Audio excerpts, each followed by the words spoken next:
so much of my mom because my mom went to school when she was older. So I Yeah, that's how my mom was too. All right, so students will be able to define distributive property, draw area models. Okay, what are your Common Core standards? I actually don't know yet.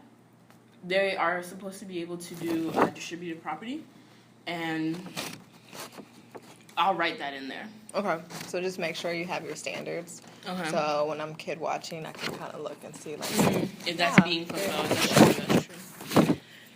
And then I can judge you with the TPR as well. Okay. Thanks. So here's how it will go. Just so you know, the do now is not going to be for this. Because even though it's a reteach, yet the last time I saw them, Tuesday, we were working on 3x2 digit multiplication.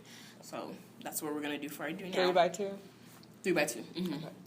Okay. And so I'm going to start with, activating prior knowledge, which is general multiplication facts. The basics, 1 to 10 for some people, 12 for others. And then expanded form, we've been doing that. It's easy. 82 is really 80 and 2. Cool. And then how that relates to distributive property. And I guess what the girls don't get, so for the kind of questions you can ask, you want to scribble them in the space, are they don't really get that the number that you're multiplying by has to remain the same. So there's one number that you split up, but the number that you're multiplying by has to remain the same. So they need to get that. And also, if you have 19, don't divide it into 7 and, 12. That's hard, Divide it into 10 and 9, where you don't have to think about it as much. And also understanding that it's not, you don't have to do any, extra things. You really are just taking one number, you're breaking it up, and then you're adding it back together. I think. So you're breaking it up in its proper, place value. Mm-hmm. So you'll see in my example, I say distributive property is just taking a big number, or kind of like an awkward number. You may know 7 times 2, but you don't know 73 times 2. It's kind of awkward. So you take 70 times 2, 140, easy. 3 times 2, 6, and then you add that together. So 146. And yeah, and also just not not having them think it's complicated. They need to understand that you're supposed to break it into easy numbers. Do not overthink it. So I kind of want to see how that goes. We have 2 people who are still on the fence about this, and I feel like you have to be able to understand place value and understand lining up to really move on to distributive property. So you might want to keep an eye out for Lanaya and Suhaila, just because they tend to overthink. So. Okay. Lanaya and Suhaila. Mm-hmm. So yeah. I guess that's what I'm looking for.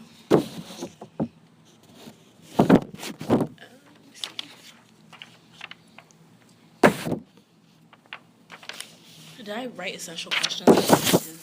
No. Well. Oh, why does this work? And then I'll explain that. Why does it work for you to split up one number into 2 separate parts? And that's going to be the expanded form portion.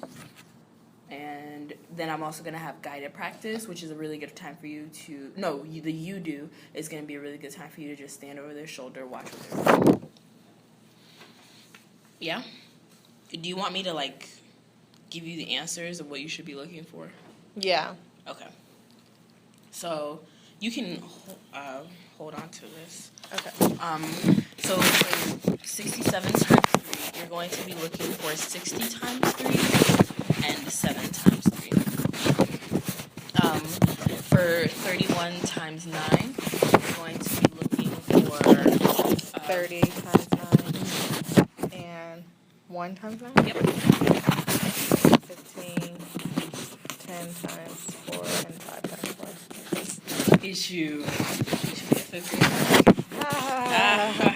You know what's so funny? Like, I don't know. I just get intimidated by, like, I just get so insecure about my skill level when it comes to math, where I just don't like to talk. But it's like I know it, but I don't know how to articulate it, or just I don't even want to say it because I just get so nervous that I'm wrong. Being a teacher in this class is what gave me my confidence. Because up until then, I was like, how did I end up in a math class? Like, I was terrified, but just going with it, like, I don't know. Just, you keep doing it. Like, I didn't learn my multiplication facts until I got here.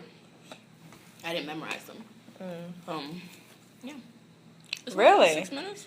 You didn't memorize it? I still don't know all of them, but I know more now than I did before. Oh. I didn't have to memorize them. I was good. I was so good at memorizing things, but it always messed me up because when it came to actually understanding and understanding why things happen, it's like I didn't think like that. So, like, I was lost. But breaking it down like this actually shows, like, why it is that number. Like, it made sense to me when you align, like, multiplication with addition. But when you get to those high numbers, it's like, it's so much that it becomes overwhelming that it's like I can't factor it out. So for the challenge... You'll see the third day, we're going to do 1050 times 7. So really, it's just going to be 1,000 times 7 and 50 times 7. Yeah.